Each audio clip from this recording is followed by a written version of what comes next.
রেজিনগর বাদ দিয়ে তাকে 69 ভরতপুরে বানানো হয়েছিল।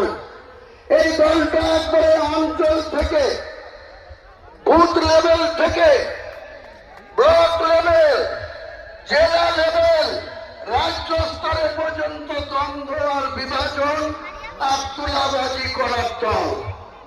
এই দলটার কোন নিয়ম শৃঙ্খলা কেউ মানে না, একটাই পোস্ট, বাকি সব ল্যাম্পোস্ট। জন্মলগ্ন থেকে রাজ্যের সভাপতি মাননীয় সুব্রত বক্সী, তাকে শুধু শ্রীখণ্ডী করে রেখে দেওয়া হয়েছে। তার কোনো কথা মমতা বন্দ্যোপাধ্যায়ও শোনেন না, তার ভাইপো অভিষেকও শোনে না, তৃণমূলের তুলাবাজ মাত্র কেউ শোনে না। কিছু